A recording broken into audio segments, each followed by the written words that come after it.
차가운 늦가을의 바람이 고급스러운 저택의 정원을 휩쓸고 지나가며 마른 낙엽들을 허공으로 흩뿌리는 광경은 마치 앞으로 이 집안에 닥쳐올 거대한 폭풍을 예고하는 듯 스산하기 그지없었다.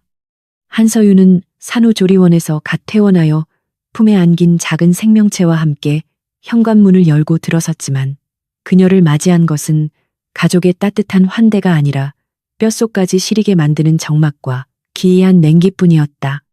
대한민국 상위 1%만이 거주한다는 한남동의 대저택은 겉보기에는 화려하고 웅장했지만 그 내부는 주인의 온기가 사라진 박물관처럼 삭막했고 값비싼 대리석 바닥에 부딪히는 구두 굽소리만이 공허하게 울려 퍼지며 서윤의 신경을 날카롭게 긁어대고 있었다.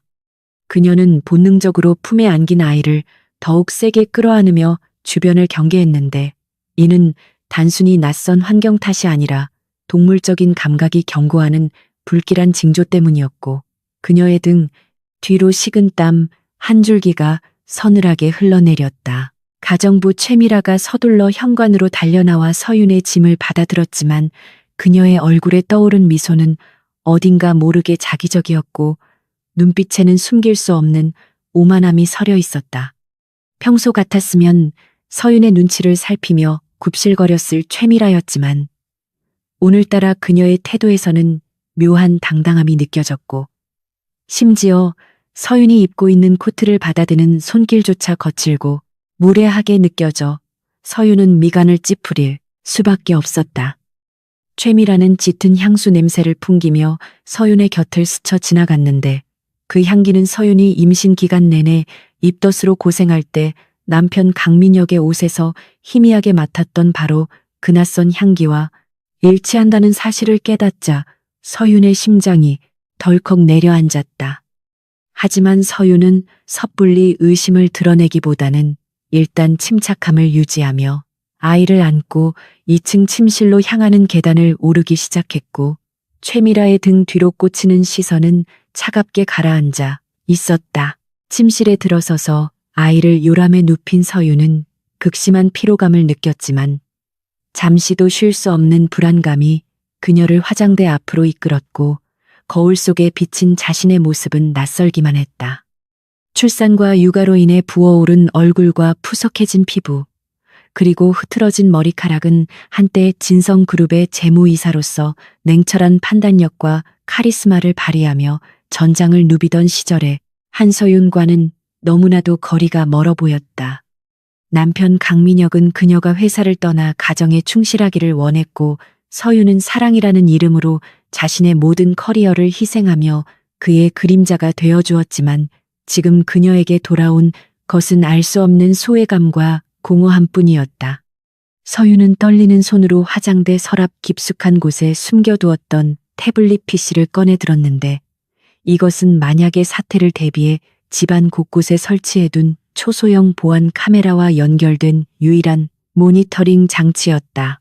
서윤이 보안 시스템을 처음 설치했던 이유는 남편을 의심해서가 아니라 갓 태어날 아이와 자신을 외부의 침입으로부터 보호하기 위한 순수한 방어 목적이었으나 지금 이 순간 그것은 판도라의 상자가 되어가고 있었다. 그녀는 마른 침을 삼키며 애플리케이션을 실행시켰고 화면에는 거실과 주방 그리고 남편이 절대적인 프라이버시를 요구하며 출입을 금지했던 서재의 모습이 분할되어 나타나기 시작했다. 거실과 주방은 조용했으나 서재를 비추는 화면 속에서는 믿을 수 없는 광경이 펼쳐지고 있었고 서윤은 자신의 눈을 의심하며 화면을 확대했다. 그곳에는 남편 강민혁과 가정부 최미라가 서로 뒤엉켜 뒹굴고 있었는데 두 사람의 모습은 단순한 고용주와 고용인의 관계를 넘어선 지 오래된 듯 보였고 서윤의 머릿속은 하얗게 비어버리는 듯한 충격에 휩싸였다. 화면 속 강민혁은 서윤에게 보여주던 점잖고 무뚝뚝한 모습과는 전혀 다르게 최미라의 허리를 감싸 안고 탐욕스러운 웃음을 흘리고 있었으며 최미라 역시 교태 섞인 몸짓으로 그의 넥타이를 풀어헤치고 있었다. 서윤은 터져 나오려는 비명을 간신히 손으로 틀어막으며 볼륨을 높였고 스피커를 통해 흘러나오는 그들의 대화는 시각적인 충격보다 더 끔찍한 비수가 되어 서윤의 가슴을 난도질했다. 민혁은 서윤을 가리켜 멍청하고 매력 없는 여자라고 비하하며 아이를 낳았으니 이제 더 이상의 쓸모는 없다는 식의 잔인한 말을 내뱉었고, 최미라는 그런 민혁의 말에 동조하며 자신이 안주인 자리에 앉을 날만을 기다리고 있다고 속삭였다. 그들의 대화는 단순한 불륜을 넘어 서윤을 철저히 배제하고 그녀가 가진 재산을 가로채려는 구체적인 음모로 이어지고 있었고, 서윤은 전신이 마비되는 듯한 공포와 분노를 동시에 느꼈다.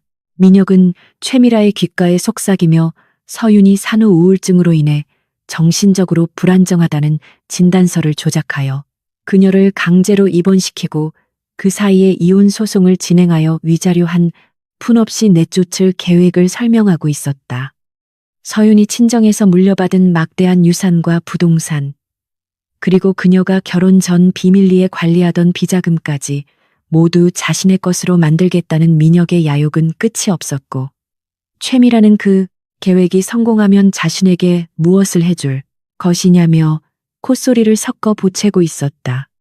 서윤은 자신이 목숨 걸고 사랑하고 헌신했던 남자가 사실은 가면을 쓴 괴물이었다는 사실을 뼈저리게 깨달으며 지난 5년여의 세월이 송두리째 부정당하는 고통에 몸서리쳤다.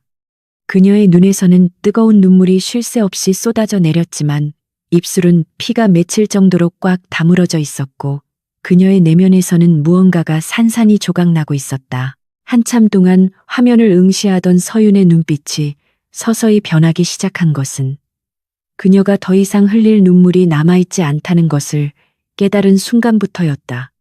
슬픔과 절망이 지나간 자리에 차갑고 날카로운 이성이 뱀처럼 또아리를 틀고 자리 잡기 시작했고, 그녀는 과거 진성그룹의 위기 상황마다 기적 같은 해결책을 제시하며 해결사라고 불리던 본연의 모습을 되찾아가고 있었다.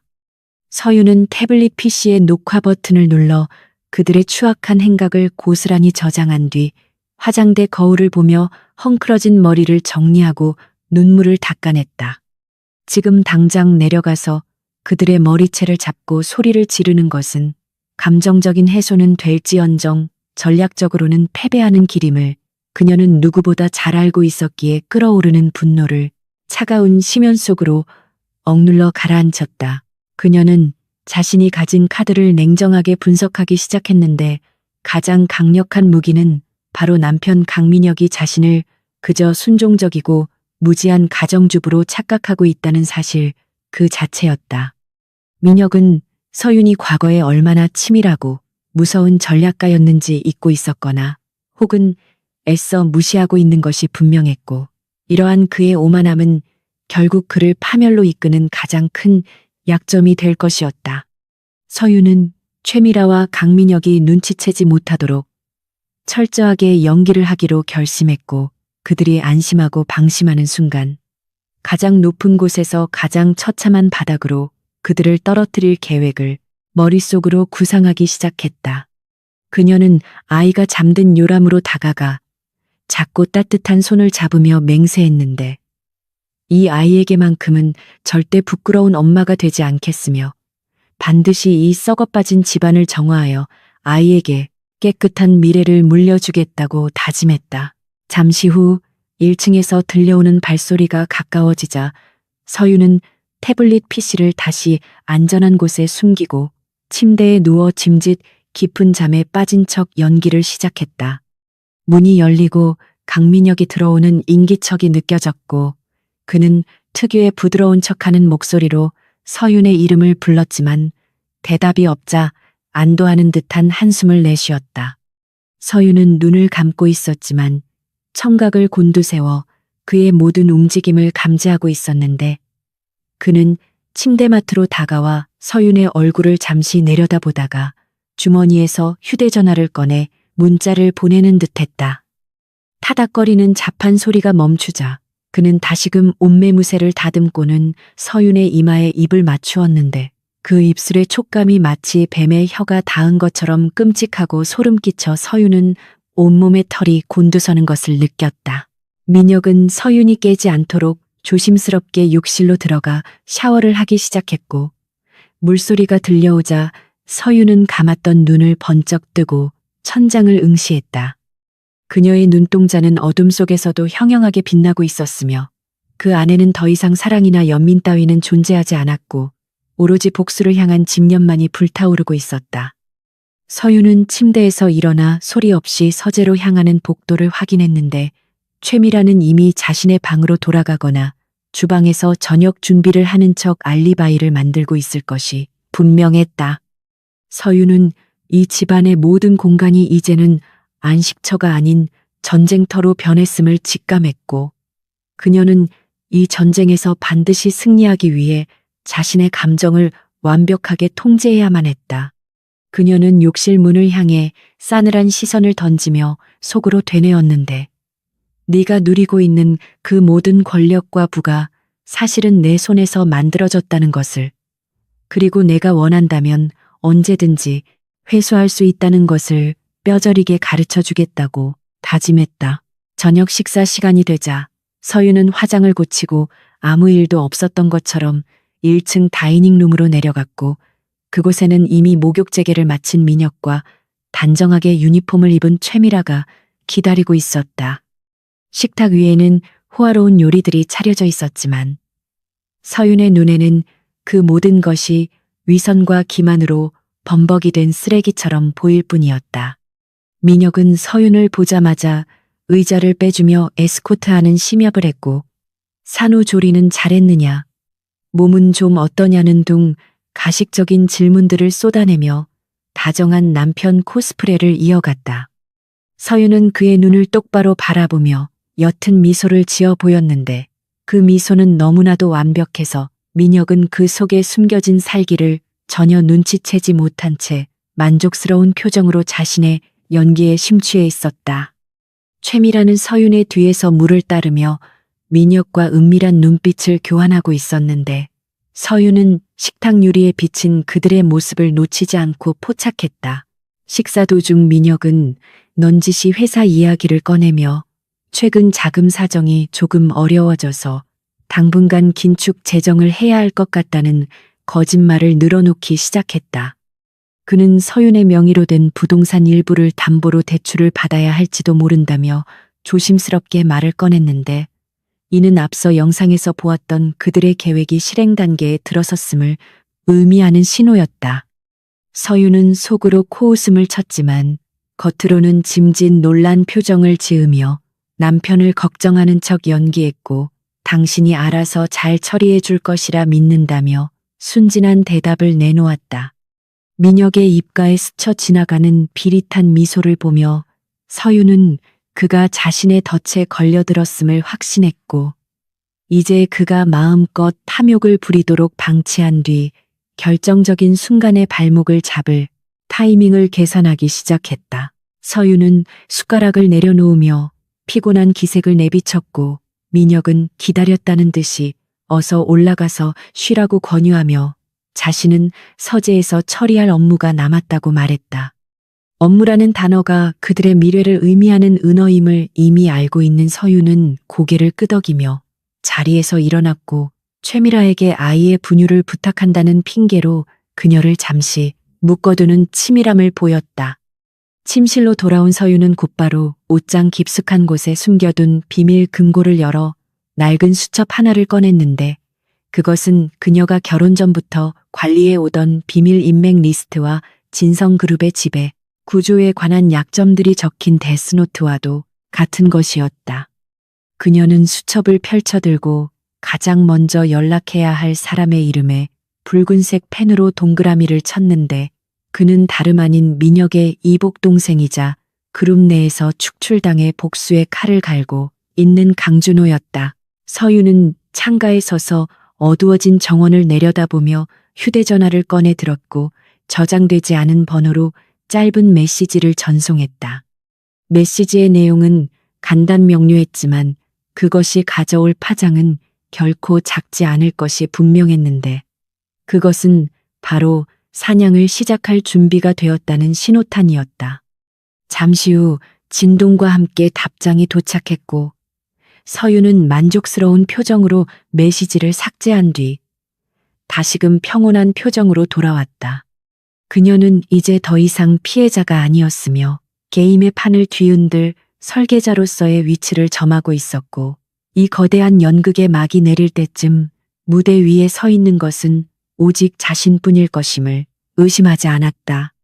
밤은 깊어가고 있었지만 서윤의 정신은 그 어느 때보다 맑게 깨어 있었고 그녀의 심장 박동은 다가올 전쟁을 예감하며 묵직하고 강하게 뛰고 있었다.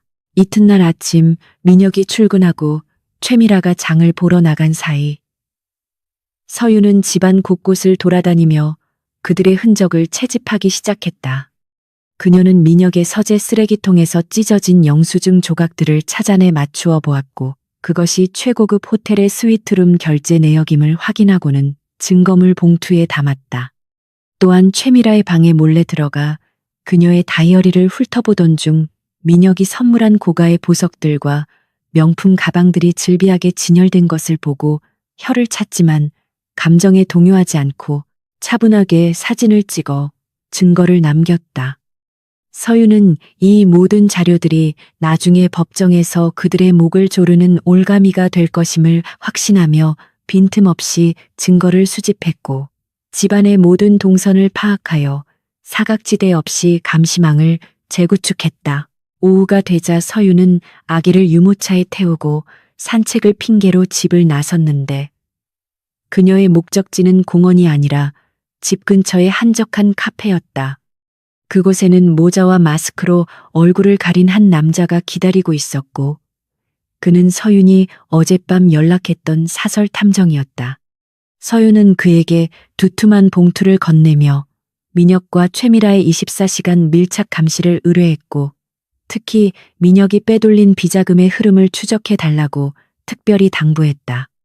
탐정은 봉투의 두께를 확인하고 고개를 끄덕이며 사라졌고 서윤은 다시금 유모차를 밀며 평화로운 오후의 풍경 속으로 걸어 들어갔지만 그녀의 그림자는 짙고 어둡게 드리워져 있었다. 그녀는 하늘을 올려다보며 깊은 숨을 들이마셨는데 공기는 차가웠지만 그녀의 가슴 속에 타오르는 복수의 불길을 식히기에는 역부족이었다. 집으로 돌아오는 길에 서윤은 우연히 마주친 동네 주민들과 인사를 나누며 행복한 산모의 모습을 연기했고 그들의 부러움 섞인 시선을 즐기는 척했다. 사람들은 그녀가 완벽한 남편과 귀여운 아기를 가진 세상에서 가장 행복한 여자라고 믿고 있었지만 그 완벽함이 얼마나 위태로운 모래성 위에 지어진 것인지 아는 사람은 오직 서윤 자신뿐이었다. 대문 앞에 도착했을 때 최미라가 마중을 나왔고 그녀의 손에는 민혁이 보낸 꽃다발이 들려 있었는데 그 꽃다발에는 사랑하는 아내에게라는 카드가 꽂혀 있어 서윤의 비웃음을 자아냈다. 서윤은 꽃다발을 받아들고 환하게 웃으며 고맙다고 말했지만 속으로는 그 꽃들을 모조리 짓밟아 버리고 싶은 충동을 억누르며 꽃향기 속에 숨겨진 부패의 냄새를 맡았다. 저녁이 되고 민혁이 퇴근하여 돌아왔을 때 집안은 폭풍전야처럼 고요했지만 그 고요함 속에는 팽팽한 긴장감이 흐르고 있었다. 서윤은 민혁에게 오늘 하루는 어땠냐고 물으며 그의 넥타이를 받아주었고 민혁은 피곤한 기색으로 회사의 골치 아픈 일들에 대해 늘어놓으며 서윤의 동정심을 유발하려 했다. 하지만 서윤은 그의 말 한마디 한마디 속에 숨겨진 거짓과 기만을 간파하고 있었고 그가 뱉어내는 단어들이 사실은 자신의 재산을 노리는 덫이라는 것을 꿰뚫어 보고 있었다. 그녀는 민혁의 어깨를 주물러주며 위로의 말을 건넸지만 그녀의 손끝에는 힘이 들어가 있었고 마음속으로는 그의 목을 조르는 상상을 하며 섬뜩한 희열을 느끼고 있었다. 이제 주사위는 던져졌고 되돌릴 수 없는 게임이 시작되었음을 알리는 시계바늘 소리가 거실을 가득 채우고 있었다. 텔레비전 화면 속의 강민혁은 세상 그 누구보다 자상하고 가정적인 남편의 가면을 완벽하게 뒤집어 쓰고 있었는데 그의 능숙한 언변과 사람 좋은 미소는 시청자들의 마음을 사로잡기에 충분해 보였다. 그는 최근 런칭한 친환경 주거 프로젝트의 성공을 아내와 갓 태어난 아이에게 돌리며 눈시울을 붉히는 연기까지 서슴지 않았고, 인터뷰 진행자는 감동에 찬 목소리로 그를 이 시대의 진정한 로맨티스트라고 치켜세우고 있었다.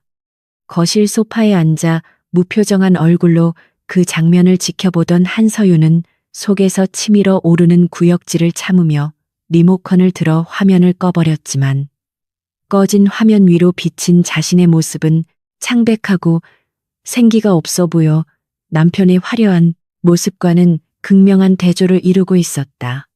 그녀는 남편이 대중 앞에서 보여주는 저 완벽한 이미지가 사실은 자신의 희생과 헌신 위에서 만들어진 허상이라는 것을 뼈저리게 느끼며 차갑게 식어버린 찻잔을 만지작거렸다. 그때 현관문이 열리고 텔레비전 속의 주인공인 강민혁이 귀가했는데, 그는 들어오자마자 피곤한 기색을 내비치며 넥타이를 거칠게 풀어헤쳤고 서윤을 본 채만 체하며 소파에 몸을 던졌다. 조금 전까지 카메라 앞에서 아내 사랑을 외치던 남자는 온데간데 없고 오로지 자신의 피로와 안위만을 생각하는 이기적인 폭군만이 남아있을 뿐이었는데, 서윤은 익숙하게 다가가 그의 겉옷을 받아 정리하려 했다. 하지만 민혁은 짜증 섞인 손길로 서윤을 밀쳐내며 집안 공기가 왜 이렇게 탁하냐며 환기조차 제대로 하지 않는 것이냐고 트집을 잡기 시작했고, 이는 명백히 서윤의 길을 꺾으려는 심리적인 압박이었다. 서윤은 그가 밖에서 쌓인 스트레스를 자신에게 풀고 있다는 것을 알면서도 짐짓 미안한 표정을 지으며 고개를 숙였고, 속으로는 그의 일거수일투족을 관찰하며 약점을 찾기 위해 신경을 곤두세웠다. 주방에서는 최미라가 콧노래를 흥얼거리는 척하며 거실의 동태를 살피고 있었는데, 그녀는 민혁이 서윤을 타박하는 소리를 들으며 묘한 승리감에 도취된 표정을 짓고 있었다. 최미라는 보란듯이 쟁반에 민혁이 좋아하는 시원한 얼음물과 과일을 담아내왔는데, 서윤이 평소 민혁의 위장을 걱정해 차가운 물을 주지 않는다는 규칙을 보란듯이 무시한 처사였다.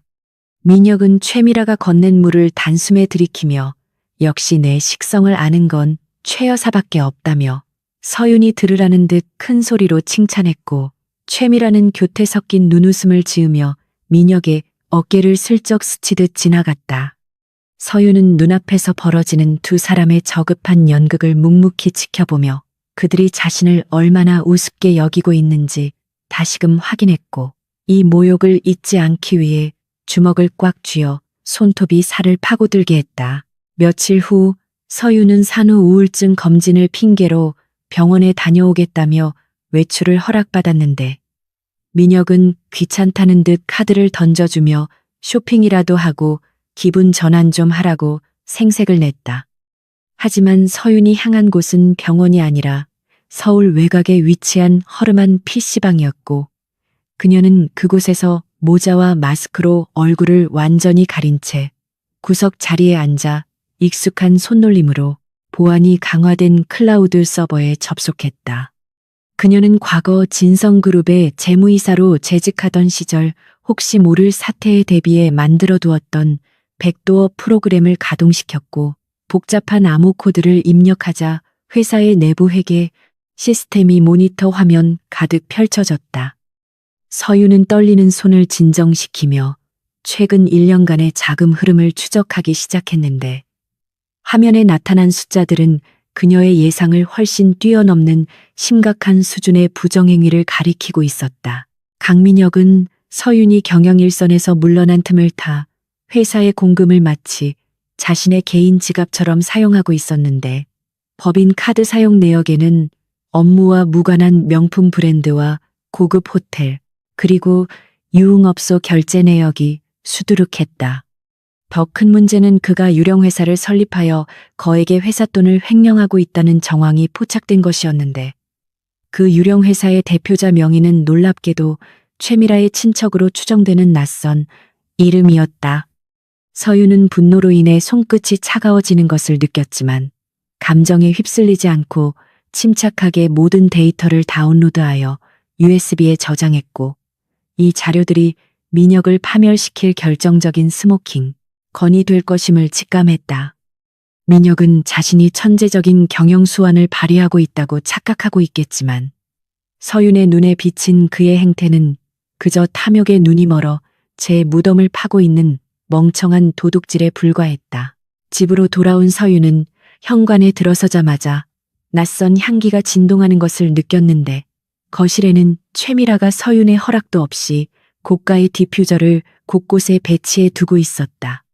서윤이 이게 무슨 짓이냐고 묻자 최미라는 뻔뻔한 얼굴로 사모님이 안 계신 동안 집안 냄새가 퀴퀴해서 사장님이 좋아하시는 향으로 좀 바꾸었다며 오히려 서윤을 가르치려 들었다.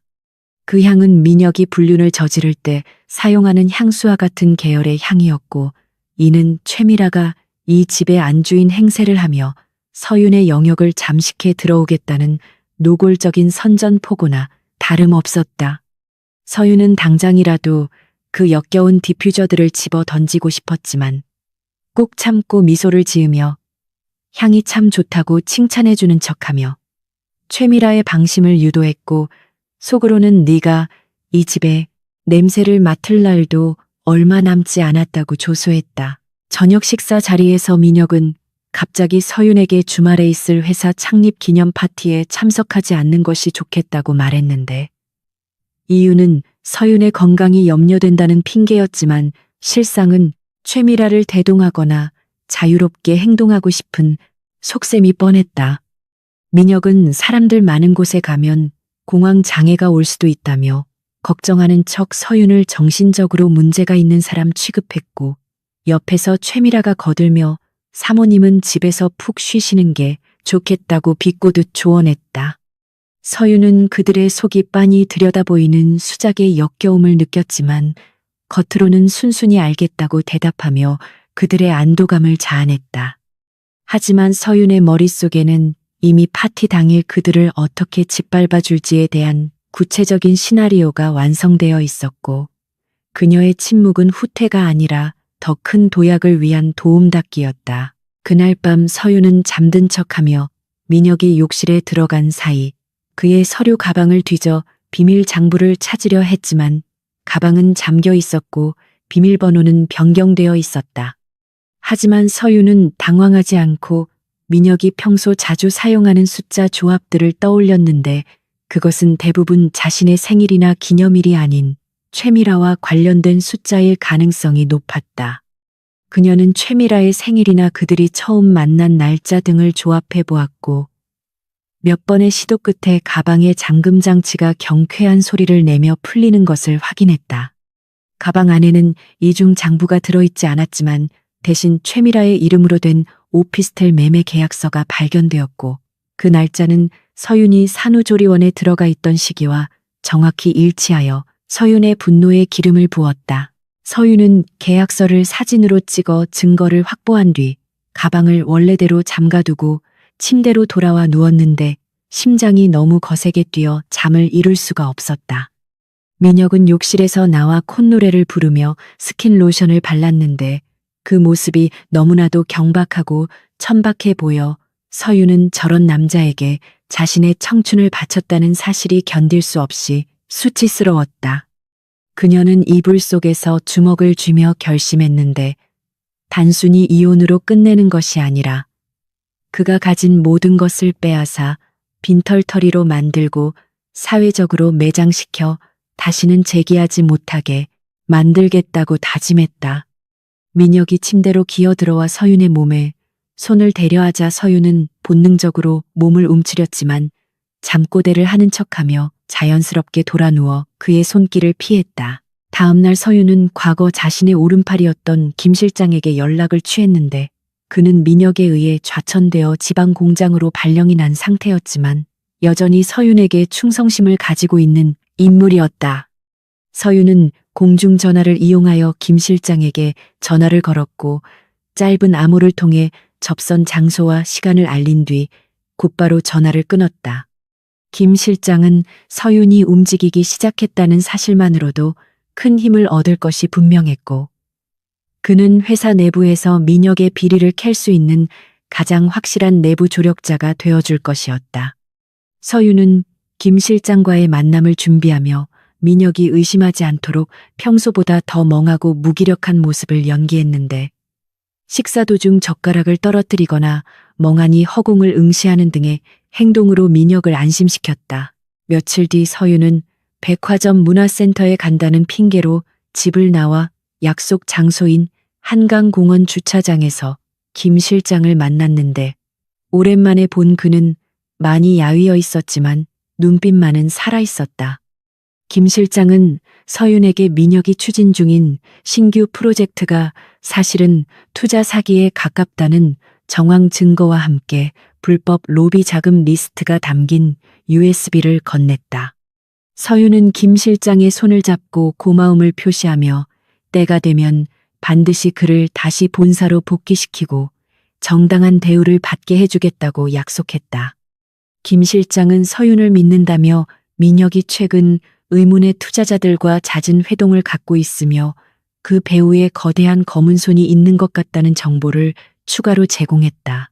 집으로 돌아온 서윤은 김 실장에게 받은 자료를 분석하며 민혁이 파놓은 함정이 생각보다 깊고 위험하다는 것을 깨달았는데 그는 회사의 운명을 담보로 도박을 벌이고 있었다. 민혁은 단기간에 성과를 내어 주가를 부양하고 자신의 지분을 매각하여 거액을 챙긴 뒤 회사가 무너지든 말든 해외로 도피할 계획을 세우고 있는 듯했다. 서윤은 이 미친 계획을 저지하지 않으면 진성그룹에 종사하는 수천 명의 임직원들이 길거리에 나앉게 될 것임을 알았기에 자신의 복수가 단순히 개인적인 원한을 갚는 것을 넘어 정의를 구현하는 일이 될 것임을 확신했다. 그녀는 밤새도록 자료를 검토하며 민혁의 계획을 역이용하여 그를 궁지로 몰아넣을 전략을 짰고 새벽이 밝아올 때쯤 그녀의 입가에는 서늘한 미소가 번졌다. 서윤은 아침 식탁에서 민혁에게 주말 파티에 입고 갈 드레스를 골라달라며 짐짓투정을 부렸는데 이는 그가 자신을 파티에 오지 못하게 하려는 의지를 다시 한번 확인하기 위한 떠보기였다.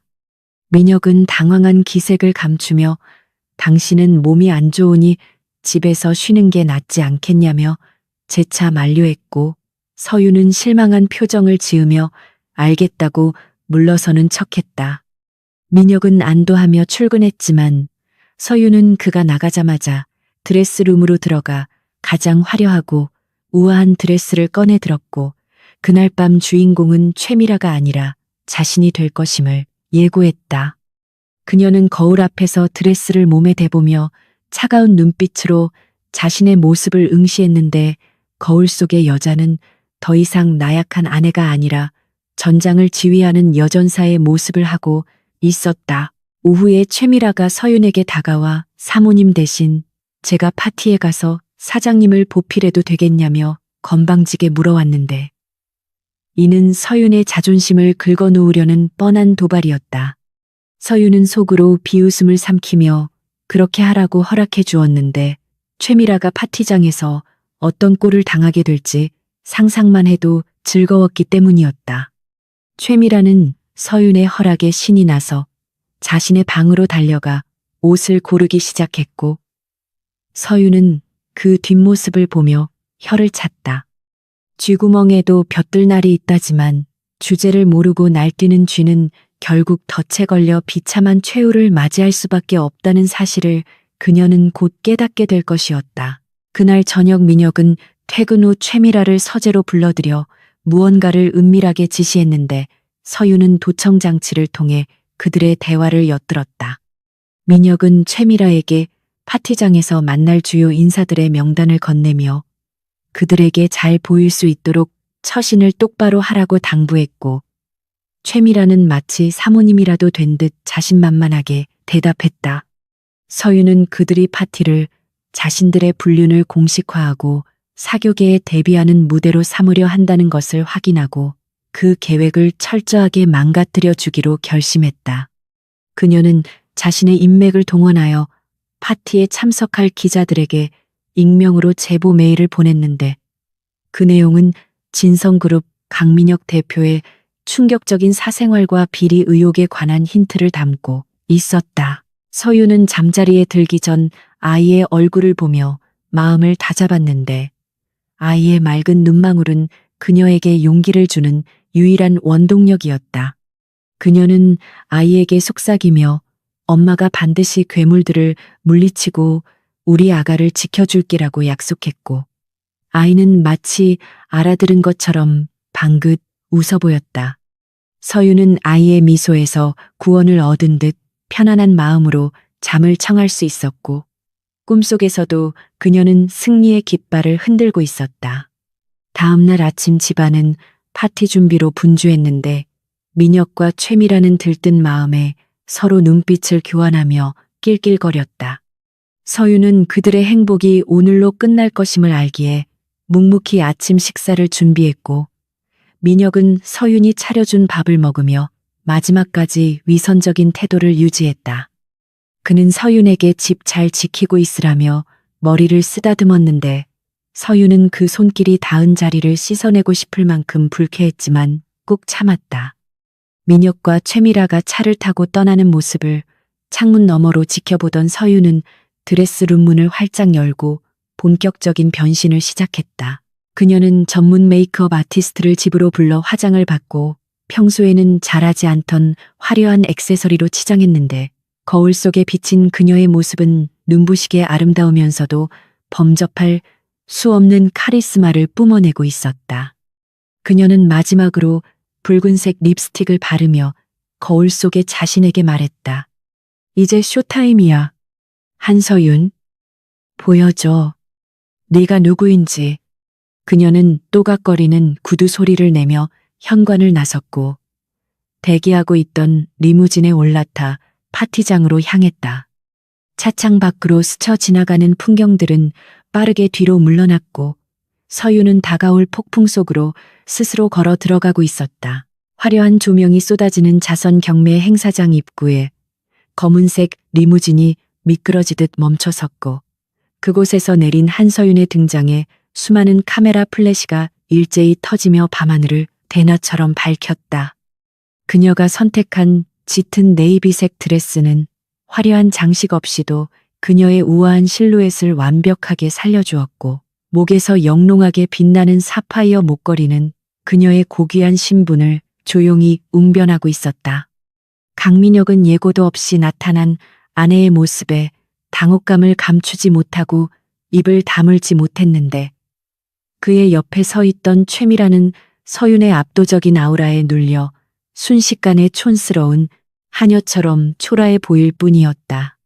최미라는 회심의 미소를 지으며 준비했던 붉은 드레스를 입고 왔지만 서윤의 고전적이고 기품 있는 아름다움 앞에서는 그저 천박한 색깔 노름에 지나지 않는다는 것을 주변 사람들의 시선이 말해주고 있었다. 서윤은 남편의 팔을 자연스럽게 감싸 안으며 기자들을 향해 여유로운 미소를 지어 보였는데 그 완벽한 부부의 모습 뒤에는 날카로운 칼날이 숨겨져 있었다.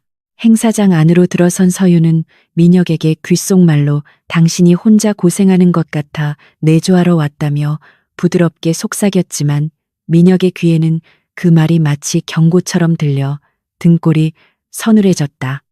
민혁은 서윤을 당장이라도 집으로 돌려보내고 싶었지만 수많은 정재계 인사들이 지켜보는 가운데 소란을 피울 수는 없었기에 억지 미소를 지으며 그녀를 에스코트할 수밖에 없었다.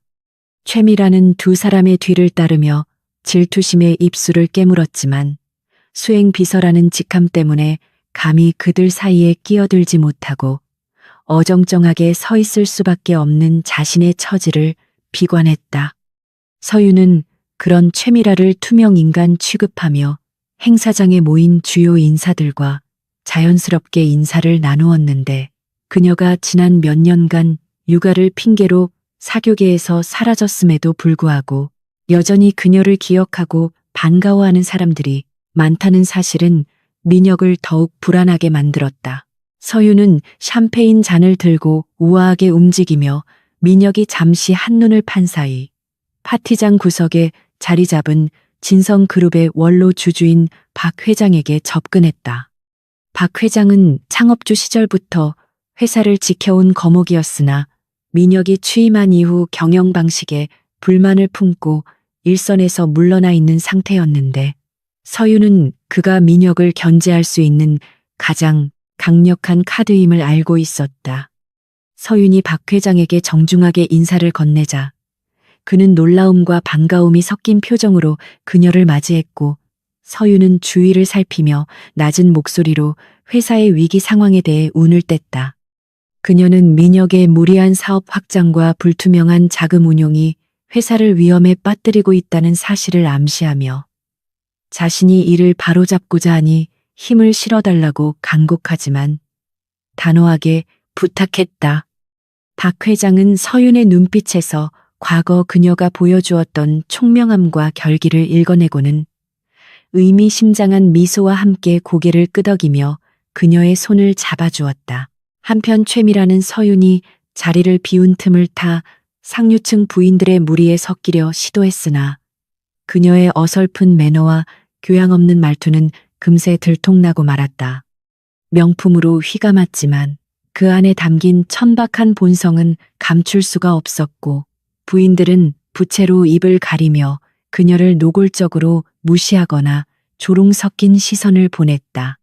당황한 최미라가 얼굴을 붉히며 어쩔 줄 몰라 하고 있을 때 서윤이 다가와 그녀의 어깨를 감싸며 우리 집 일을 도와주는 아주 성실한 직원인데 오늘 경험 삼아 데려왔다며 짐짓 칭찬하는 척 그녀의 신분을 만천하에 공개해 버렸다.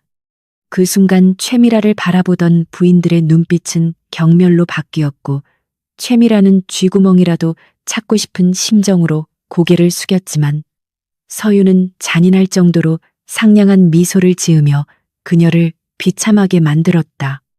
이것은 서윤이 최미라에게 보내는 첫 번째 경고이자 네가 아무리 발버둥 쳐도 결코 넘을 수 없는 신분의 벽이 존재한다는 것을 확인시켜주는 잔혹한 형벌이었다. 파티가 끝나고 돌아오는 차 안에서 민혁은 서윤에게 왜 상의도 없이 나왔냐며 짜증을 냈지만 서윤은 당신이 힘들어 보여서 힘이 되어주고 싶었을 뿐이라며 눈시울을 붉히는 연기로 그의 입을 막았다.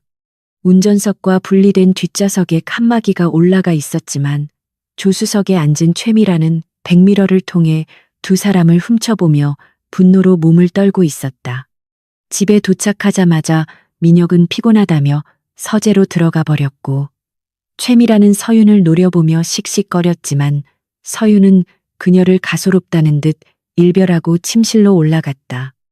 서윤은 오늘 밤 박 회장과의 짧은 만남을 통해 확보한 우호 지분과 김 실장이 보내준 자료들을 바탕으로 내일부터 본격적인 자금 압박을 시작할 계획을 세우며 차가운 샴페인을 한 잔 들이켰다.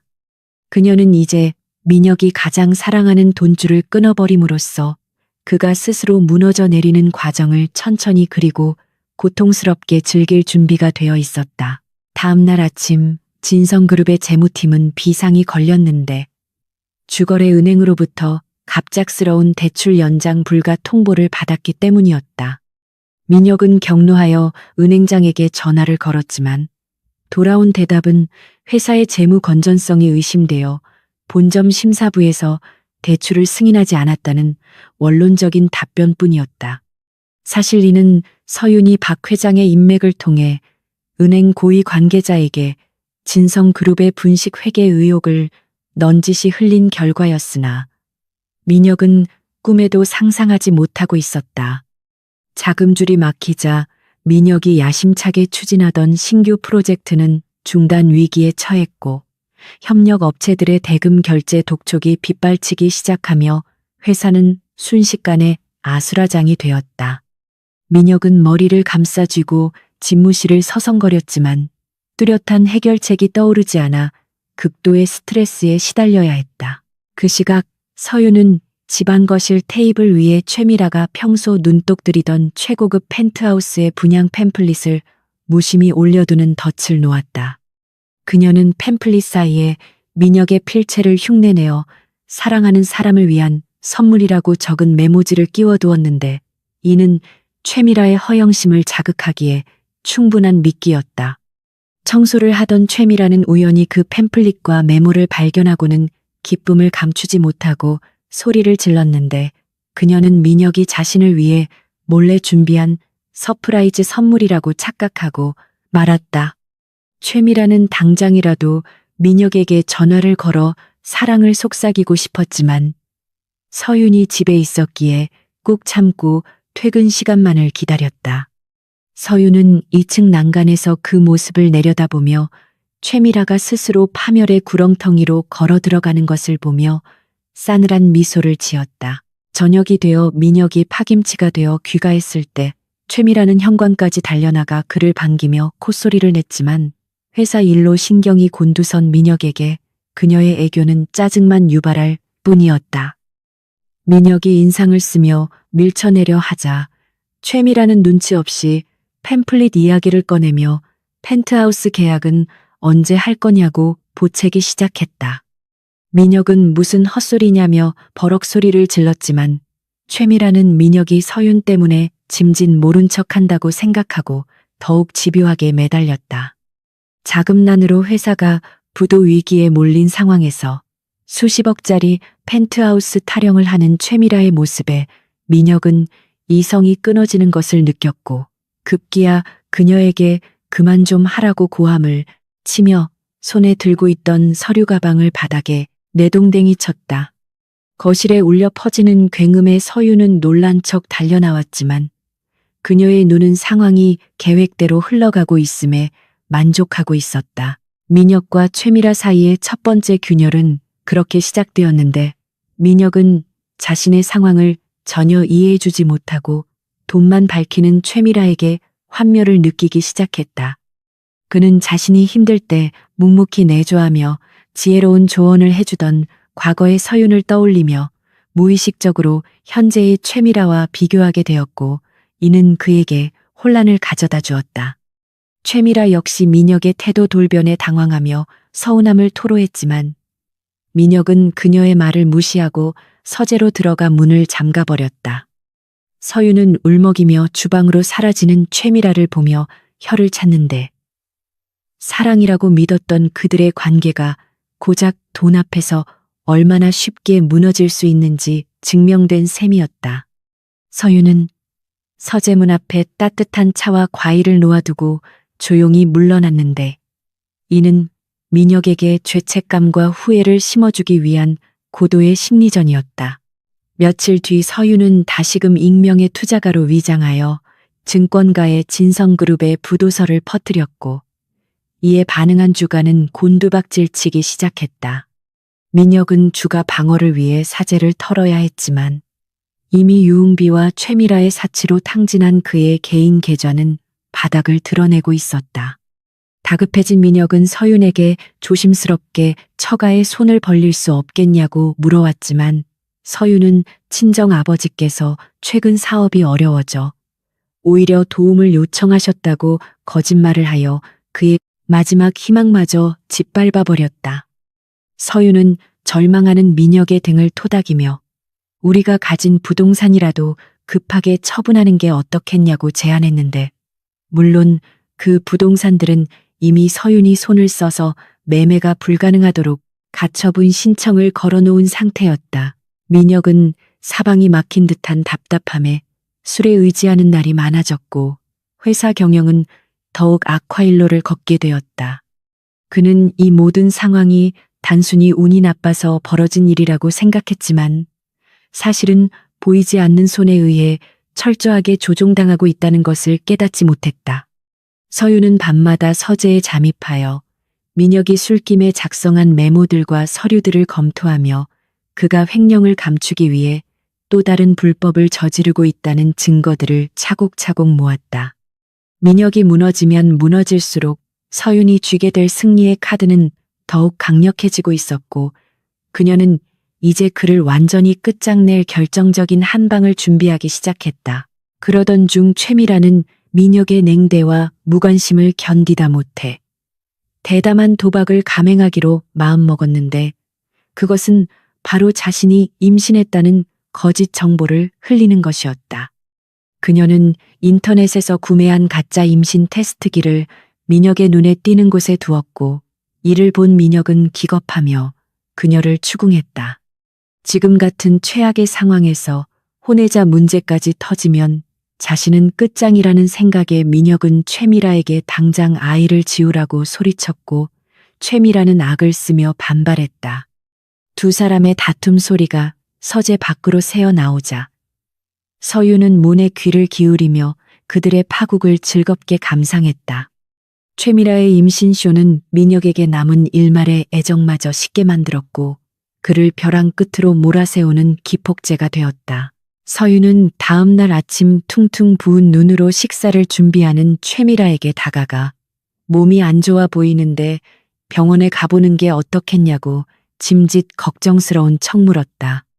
최미라는 화들짝 놀라며 체한 것뿐이라고 둘러댔지만 서유는 의미심장한 미소를 지으며 산부인과 검진 예약 카드를 식탁 위에 올려놓았다. 서윤이 이미 자신의 거짓말을 알고 있을지도 모른다는 공포감에 휩싸인 최미라는 손을 떨며 접시를 깨뜨렸고 그 소리에 놀라 나온 민혁은 최미라를 한심하다는 눈빛으로 바라보았다. 서윤은 깨진 접시 조각을 치우는 척하며 최미라의 귓가에 조용히 속삭였는데 조심해요. 거짓말은 언젠가 드러나기 마련이니까. 라는 그녀의 말은 최미라의 심장을 얼어붙게 만들기에 충분했다. 민혁은 회사 창립 기념일이 다가오자 마지막 승부수를 띄우기 위해 무리하게 사채 시장에 손을 뻗기 시작했다. 그는 어떻게든 창립 기념일 행사에서 화려한 비전을 발표하여 주가를 부양하고 투자자들을 안심시켜야 한다는 강박에 사로잡혀 있었다. 서유는 사채업자들마저 매수하여 민혁에게 고리의 자금을 빌려주도록 유도했고 그 담보로 민혁이 가진 마지막 주식 지분을 요구하게 만들었다. 민혁은 위험하다는 것을 알면서도 다른 선택지가 없었기에 독이 든 성배를 마실 수밖에 없었고 계약서에 도장을 찍는 순간 그는 사실상 회사의 경영권을 상실하게 되는 것이나 다름없었다. 서유는 그 계약서의 사본을 손에 넣고 회심의 미소를 지었다. 창립 기념일이 다가올수록 저택의 공기는 더욱 무겁고 탁해져 갔지만 서윤의 표정은 그 어느 때보다 밝고 생기가 넘쳤다. 그녀는 드레스룸에서 다가올 파티에 입을 의상을 고르며 지난 시간 동안 흘렸던 눈물의 무게만큼 화려하고 강렬한 복수를 다짐했다. 민혁은 파티 준비로 정신이 없었고 최미라는 자신의 입지가 좁아지는 것에 대한 불안감으로 하루하루 말라가고 있었지만 서유는 그 모든 혼란의 중심에서 고요하게 태풍의 눈처럼 자리를 지키고 있었다. 이제 무대는 완성되었고 배우들은 각자의 위치에 섰으며 조명은 켜지기만을 기다리고 있었다. 다가올 창립 기념 파티는 강민혁과 최미라에게는 최후의 만찬이 될 것이고 한서윤에게는 화려한 대관식이 될 것임을 예고하며 시간은 야속하게 흘러갔다.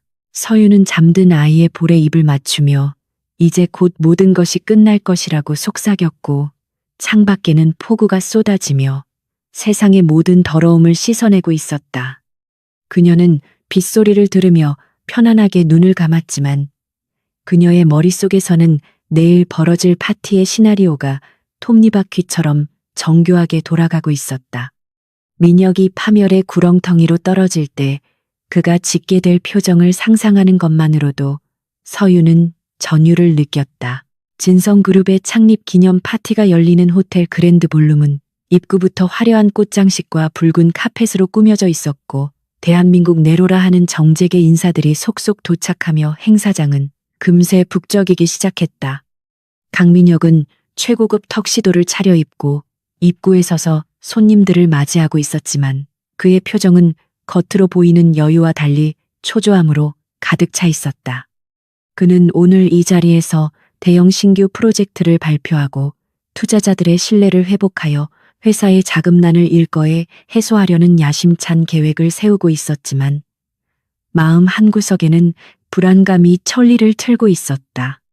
그의 곁에는 비서 자격으로 참석한 최미라가 서 있었는데 그녀는 과도하게 파진 붉은 드레스를 입고 진한 화장을 한 채 손님들에게 눈웃음을 치며 안주인 행세를 하려들어 민혁의 신경을 거슬리게 했다. 민혁은 그녀에게 눈치껏 행동하라고 몇 번이나 주의를 주었지만 최미라는 귓등으로도 듣지 않고 오히려 자신의 존재감을 과시하려는 듯 목소리를 높이며 경박하게 웃어댔다. 파티가 무르익어갈 무렵 행사장에 거대한 문이 열리고 한서윤이 등장하자 시끄럽던 장내는 일순간 찬물을 끼얹은 듯 조용해지며 모든 시선이 그녀에게로 집중되었다. 서윤은 짙은 남색의 벨벳 드레스를 입고 있었는데 우아한 어깨선과 잘록한 허리를 강조한 디자인은 그녀의 고혹적인 매력을 극대화했고 머리에 꽂은 다이아몬드 핀은 조명을 받아 눈부시게 반짝였다. 그녀는 당당한 걸음걸이로 민혁에게 다가와 자연스럽게 팔짱을 끼며 기자들을 향해 완벽한 미소를 지어 보였는데 그 모습은 마치 여왕이 자신의 영토를 시찰하러 나온 듯한 위엄을 풍기고 있었다. 민혁은 아내의 압도적인 아름다움과 카리스마에 눌려 잠시 할 말을 잃었고 최미라는 질투와 열등감에 사로잡혀 드레스 자락을 움켜쥐며 입술을 깨물었다. 서윤은 민혁의 귓가에 당신을 위해 특별히 준비하고 왔다고 속삭였지만 그 목소리는 너무나 차가워서 민혁은 등줄기에 식은 땀이 흐르는 것을 느꼈다. 서윤은 민혁의 팔을 놓고 자연스럽게 파티장 안으로 들어가 주요 주주들과 투자자들에게 인사를 건네기 시작했는데 그녀의 화술은 세련되고 기품이 넘쳐 사람들의 호감을 샀다. 그녀는 대화 도중에 교묘하게 민혁의 경영 능력에 대한 의구심을 심어주는 발언을 했는데 예를 들어 최근 남편이 불면증에 시달려 판단력이 흐려진 것 같아 걱정이라거나 회사에 자금 흐름이 예전 같지 않아 긴축 재정을 하고 있다는 식의 흘리는 말들이었다. 투자자들은 서윤의 말을 듣고 표정이 굳어지며 서로 수군거리기 시작했고 민혁을 바라보는 그들의 눈빛에는 의심의 그림자가 드리워지기 시작했다. 서윤은 마치 아무것도 모르는 순진한 아내인 척 연기하며 그들의 불안감을 부채질했고 이 모든 것이 민혁을 위한 걱정에서 비롯된 것이라고 포장하여 자신의 신뢰도를 높였다. 한편 서윤은 진성그룹의 최대 라이벌인 태영그룹의 정 회장이 샴페인을 마시며 다른 사람들과 대화하는 모습을 포착하고 조용히 그에게 다가갔다. 정 회장은 평소 민혁을 눈엣 가시처럼 여기던 인물이었기에 서윤은 그가 자신의 계획을 완성해줄 결정적인 도구가 될 것임을 확신하고 있었다.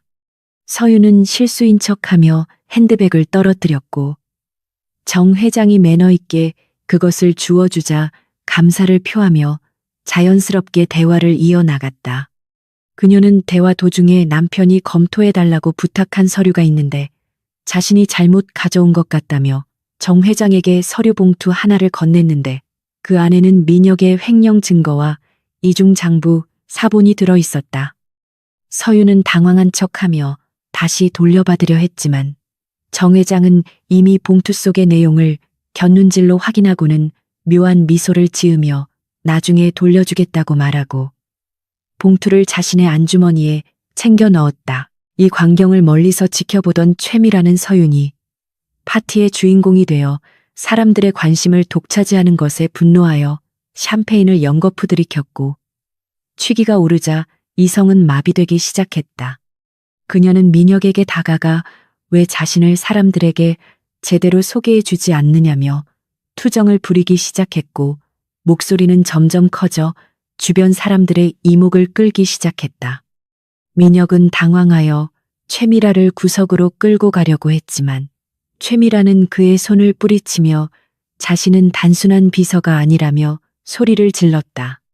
그녀는 자신이 임신했다는 사실을 물론 거짓이지만 무기로 삼아 민혁을 협박하려 들었고 이 소동은 순식간에 파티장의 분위기를 얼어붙게 만들었다. 민혁은 얼굴이 불그락푸르락해져서 최미라의 입을 막으려 했지만 이미 엎질러진 물이었고 사람들은 경악한 표정으로 두 사람을 지켜보고 있었다.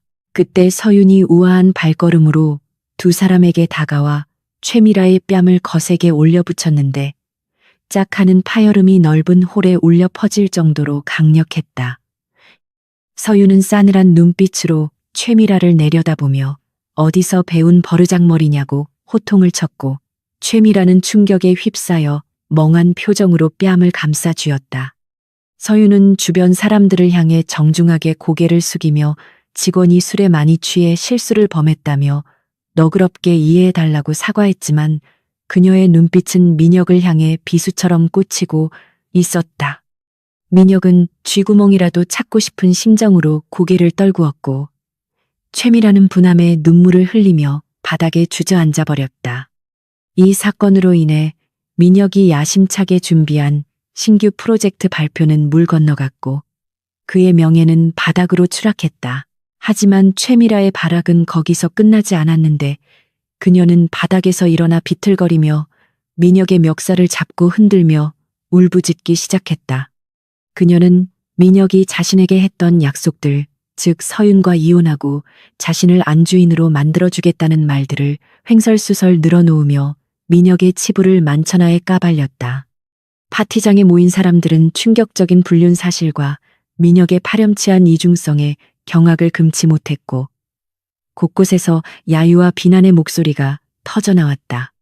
정 회장은 이 흥미로운 광경을 지켜보며 서윤이 건넨 서류 봉투를 만지작거렸고 내일 아침 신문 일면을 장식할 헤드라인을 머릿속으로 그리고 있었다.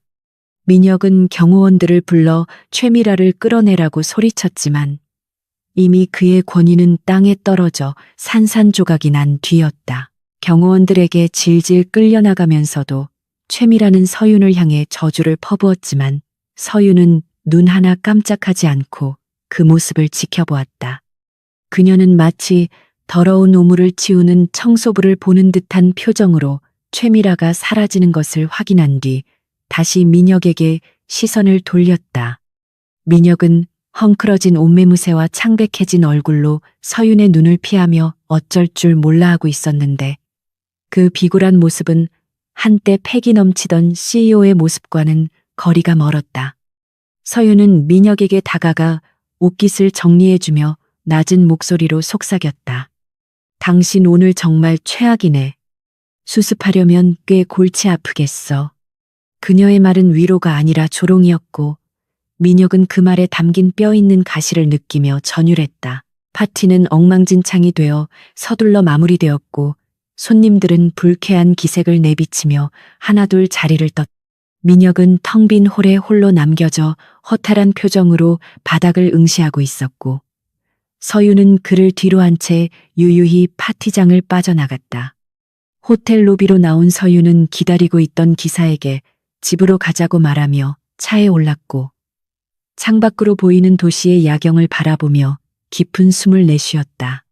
오늘 밤 그녀는 두 마리 토끼를 동시에 잡는 데 성공했는데 하나는 민혁의 사회적 매장이었고 다른 하나는 최미라와 민혁의 관계를 완전히 파탄내는 것이었다. 그녀의 입가에는 승리의 미소가 번졌지만 눈빛은 여전히 차갑고 매서웠다.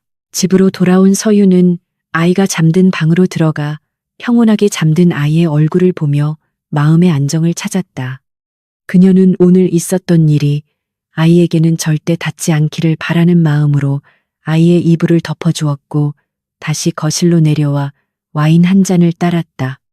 잠시 후 민혁이 만신창이가 된 모습으로 들어왔는데 그는 들어오자마자 소파에 쓰러지듯 앉아 머리를 감싸 쥐고 괴로워했다. 서윤은 그에게 다가가 와인 잔을 건네며 비꼬는 듯한 말투로 한잔하고 잊어버리라고 말했다. 민혁은 서윤의 태도에 화가 났지만 반박할 힘조차 없었기에 그저 와인을 단숨에 들이키며 쓴맛을 삼켰다. 민혁은 서윤에게 최미라를 당장 해고하고 집에서 내쫓겠다고 말했지만 서윤은 고개를 저으며 반대했다. 그녀는 지금 최미라를 내쫓으면 그녀가 언론에 더 많은 것을 폭로할 수도 있다며 당분간은 집에 데리고 있으면서 감시하는 것이 좋겠다고 조언했다.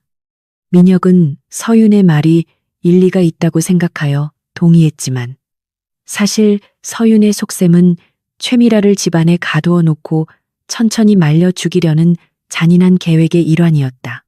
서윤은 최미라가 겪게 될 지옥을 상상하며 속으로 쾌재를 불렀고 민혁은 자신의 목을 조여오는 올가미가 점점 더 단단해지고 있음을 느끼지 못한 채 서윤에게 의지하려 들었다. 다음 날 아침 예상대로 신문과 인터넷 뉴스에는 진성그룹 강민혁 대표의 불륜 스캔들과 파티장에서 벌어진 추태가 대서특필되었다.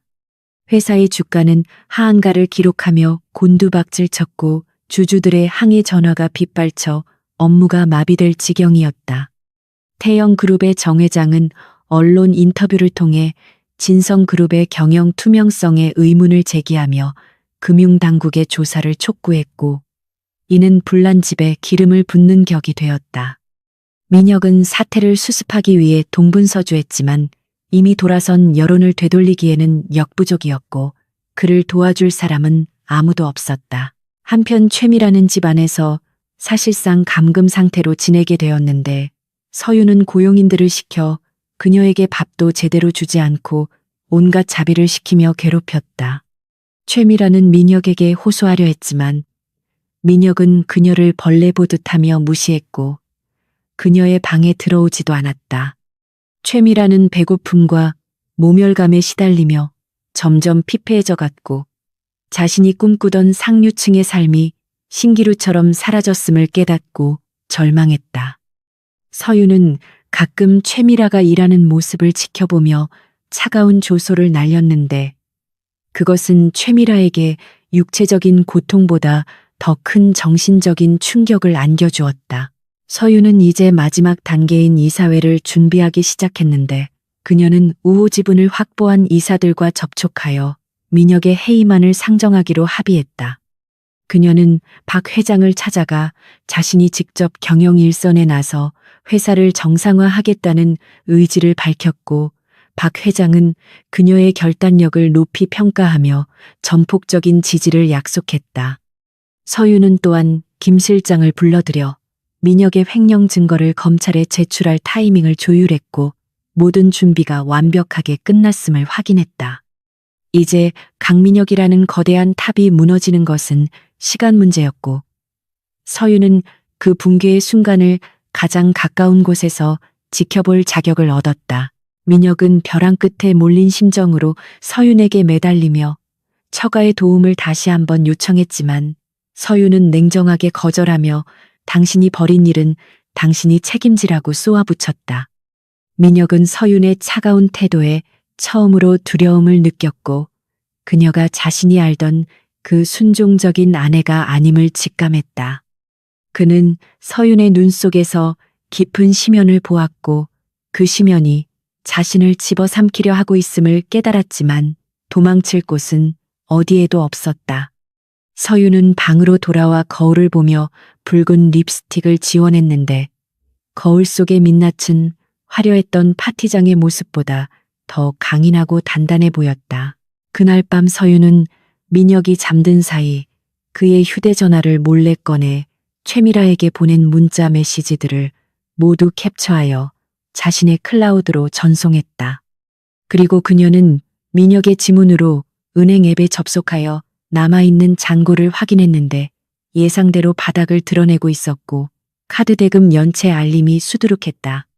서윤은 휴대전화를 제자리에 놓으며 민혁의 얼굴을 내려다보았는데 그는 악몽을 꾸는지 식은땀을 흘리며 괴로워하고 있었다. 서윤은 그의 고통이 이제 시작일 뿐이라는 것을 알기에 연민조차 느끼지 않았고 조용히 방을 나가 자신의 서재로 향했다. 새벽이 밝아올 무렵 서윤은 창가에 서서 떠오르는 태양을 바라보며 다짐했다. 오늘 열릴 이사회에서 민혁을 끌어내리고 자신이 그 자리에 앉아 모든 것을 바로잡겠다고. 그녀의 결심은 태양보다 더 뜨겁게 타올랐고 그녀의 눈빛은 칼날보다 더 날카롭게 빛났다. 폭풍이 지나간 자리에 남는 것은 오직 폐허뿐이겠지만 그 폐허 위에서 새로운 성을 쌓아 올릴 준비가 되어 있는 한서윤에게 두려움이란 존재하지 않았다. 검은 구름이 잔뜩 낀 하늘은 금방이라도 폭우를 쏟아낼 듯 무겁게 내려앉아 있었고, 진성그룹 본사 앞은 이른 아침부터 몰려든 취재진과 시위대들로 인해 북새통을 이루고 있었다. 강민혁은 차창 밖으로 보이는 그 혼란스러운 광경을 지켜보며 마른 입술을 씹었는데, 그의 손은 자신도 모르게 가늘게 떨리고 있었고, 심장은 불규칙하게 요동치며 불안감을 증폭시키고 있었다. 그는 오늘 있을 긴급 주주총회가 자신의 운명을 결정지을 마지막 기회라는 것을 알고 있었기에 밤새 한숨도 자지 못하고 준비한 변명거리들을 머릿속으로 되뇌며 필사적으로 마음을 다잡으려 애썼다.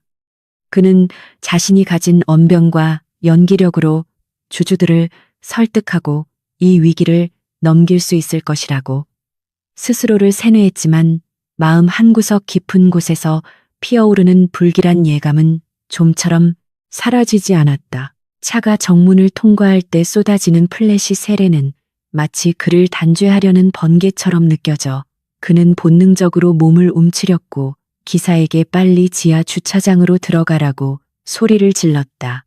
회의실로 향하는 엘리베이터 안에서 민혁은 거울을 보며 넥타이를 고쳐매고 억지 미소를 지어 보였지만 거울 속의 남자는 며칠 사이 10년은 늙어버린 듯 초췌하고 생기를 잃은 모습이었다. 그는 주머니 속에 들어있는 신경안정제를 만지작거렸지만 지금 약을 먹으면 판단력이 흐려질까봐 꾹 참고 심호흡을 하며 흐트러진 정신을 집중시켰다.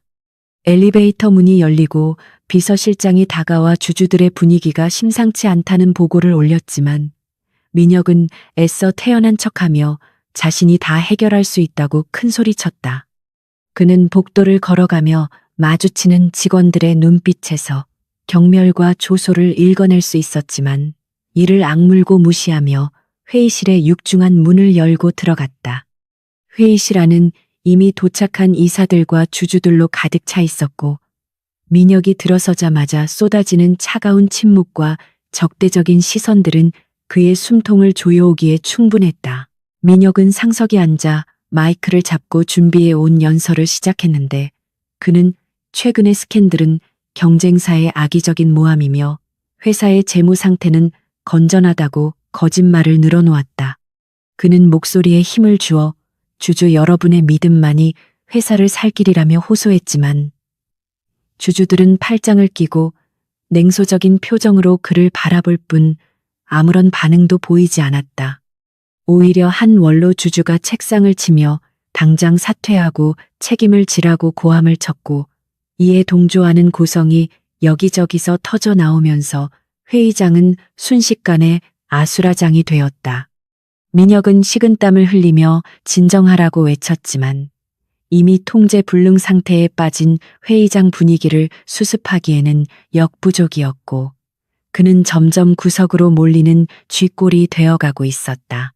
그때 굳게 닫혀있던 회의실 뒷문이 열리고 또각거리는 구두굽 소리와 함께 한서윤이 들어섰는데 그녀의 등장은 소란스럽던 장내를 일순간에 정적에 휩싸이게 만들었다. 서윤은 티끌 하나 없이 깔끔한 흰색 정장을 입고 있었는데 이는 죄수복을 연상시키는 민혁의 칙칙한 슈트와 극명한 대조를 이루며 그녀를 심판관처럼 보이게 했다. 민혁은 서윤을 보자마자 네가 여기가 어디라고 감히 들어오냐며 당장 나가라고 소리쳤지만 서윤은 눈 하나 깜짝하지 않고 당당하게 연단으로 걸어 나왔다. 그녀의 뒤에는 수트를 입은 변호사들과 경호원들이 도열해 있어 그녀의 위험을 더해 주었고 주주들은 웅성거리며 그녀의 정체와 방문 목적에 대해 궁금해하기 시작했다. 서윤은 연단 앞에 서서 마이크를 잡고 차분하지만 힘있는 목소리로 자신의 신분을 밝혔다. 그녀는 자신이 진성그룹에 숨겨진 2대 주주이자 현재 회사의 최대 채권자인 외국계 투자펀드의 정권 대리인임을 선언했는데 이 충격적인 사실에 장내는 발칵 뒤집혔다. 민혁은 믿을 수 없다는 표정으로 서윤을 쳐다보며 그게 무슨 헛소리냐고 반박하려 했지만 서윤의 변호사가 제시한 위임장과 주식 보유 증명서를 보고는 할 말을 잃고 말았다. 서윤은 자신이 그동안 민혁을 대신해 마쿠에서 자금을 조달하고 회사의 부채를 방어해 왔음을 밝히며 무능하고 부도덕한 현 경영진을 해임하고 회사를 정상화하기 위해 이 자리에 섰다고 천명했다. 주주들은 서윤의 카리스마와 명확한 비전에 압도되어 고개를 끄덕이기 시작했고 민혁은 자신의 발밑이 무너져 내리는 듯한 현기증을 느꼈다. 서윤은 스크린을 통해 민혁이 저지른 횡령과 배임의 증거들을 하나씩 공개하기 시작했는데 그 내용은 상상을 초월할 정도로 방대하고 치밀했다. 화면에는 민혁이 최미라의 명의로 세운 유령 회사로 빼돌린 수백억 원의 자금 흐름도가 적나라하게 표시되어 있었고 법인 카드로 결제한 호화사치품 목록과 불법 유흥업소 출입 기록들이 낱낱이 드러났다. 주주들은 경악을 금치 못하며 민혁에게 삿대질을 해댔고 민혁은 사색이 되어 그건 조작된 자료라고 소리쳤지만 목소리는 공허하게 허공을 맴돌 뿐이었다. 서윤은 냉정한 눈빛으로 민혁을 응시하며 당신이 회사를 사유화하고 주주들을 기만하는 동안 회사는 썩어 들어갔다고 일갈했고 그녀의 말 한마디 한마디는 민혁의 심장에 비수처럼 꽂혔다. 이어서 서윤은 결정적인 증거를 제시했는데 그것은 바로 민혁이 최미라와 미래를 즐기며 주주들을 비하하고 회사를 팔아넘길 계획을 모의하는 음성이 담긴 녹취 파일이었다. 스피커를 통해 흘러나오는 민혁의 천박한 웃음소리와 욕설은 회의실 안의 모든 사람을 분노케 했고 그를 옹호하던 소수의 이사들조차 등을 돌리게 만들었다. 민혁은 귀를 막으며 그만하라고 절규했지만 서윤은 멈추지 않고 그가 저지른 탈세와 분식 회계 혐의까지 추가로 폭로하며 그를 완벽하게 사회적으로 매장시켜버렸다. 이제 민혁은 단순한 무능한 경영자가 아니라 파렴치한 범죄자가 되어 모든 사람의 지탄을 받게 되었고 재기의 가능성은 완전히 사라져버렸다. 그 순간 회의실 문이 다시 열리고 검찰 수사관들이 들이닥쳤는데 그들은 민혁에게 특정 경제범죄, 가중처벌 등에 관한 법률 위반 혐의로 체포영장이 발부되었음을 알렸다. 민혁은 믿을 수 없다는 듯 뒷걸음질치며 저항하려 했지만 수사관들은 단호하게 그의 손목에 수갑을 채웠고 차가운 금속의 감촉은 그에게 현실의 냉혹함을 일깨워 주었다. 그는 서윤을 바라보며 도와달라고 애원하는 눈빛을 보냈지만 서윤은 그저 차가운 무표정으로 그가 끌려가는 모습을 지켜볼 뿐이었다. 주주들은 끌려가는 민혁의 뒤통수에 대고 욕설을 퍼부었고 카메라 플래시가 쉴 새 없이 터지며 몰락한 황제의 최후를 기록했다. 한편 같은 시각 민혁의 저택에서도 또 다른 파국이 벌어지고 있었는데 경찰들이 들이닥쳐 최미라를 절도 및 사문서 위조 혐의로 체포하고 있었다.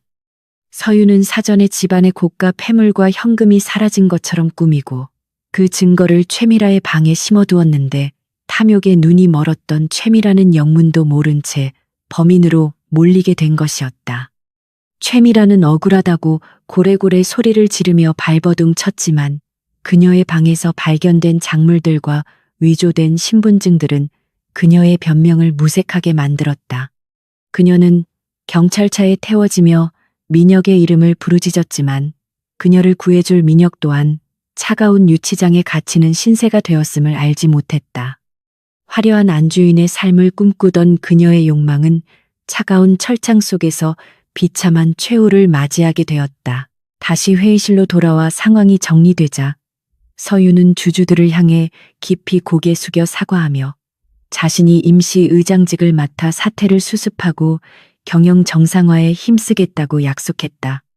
그녀는 이미 전문 경영인들을 영입할 준비를 마쳤으며 투명하고 윤리적인 경영을 통해 주주 가치를 제고하겠다는 구체적인 청사진을 제시하여 주주들의 뜨거운 박수를 받았다. 그녀는 더 이상 누군가의 아내나 그림자가 아닌 진성그룹을 이끌어갈 실질적인 리더로서 확고한 위치를 점하게 되었고 그녀의 눈빛은 자신감과 책임감으로 빛나고 있었다. 회의가 끝나고 이사들이 모두 퇴장한 후 서윤은 텅 빈 회의실에 홀로 남아 창밖을 내려다보았다. 그녀는 창밖으로 보이는 도심의 풍경을 바라보며 긴 한숨을 내쉬었는데 그것은 승리의 기쁨이라기보다는 긴 싸움을 끝낸 전사의 회항과도 같은 것이었다. 그녀의 머릿속에는 지난 5년간 민혁을 위해 헌신했던 시간들이 주마등처럼 스쳐 지나갔지만 이제 그 기억들은 더 이상 아픔이 아닌 교훈으로 남게 되었다. 서유는 휴대전화를 꺼내 아이의 사진을 들여다보며 엄마가 해냈다고 속삭였고 그녀의 입가에는 비로소 편안한 미소가 번졌다.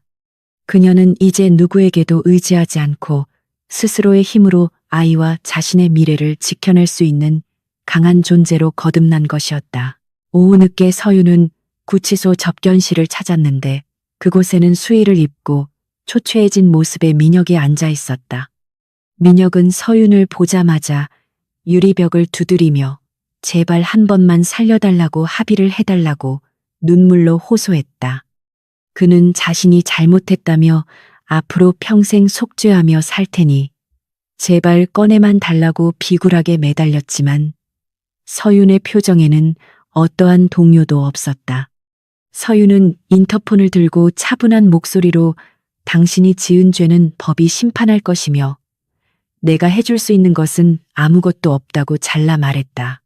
민혁은 절망하며 바닥에 주저앉았고 서윤은 그런 그를 싸늘하게 내려다보며 마지막 인사를 건넸다.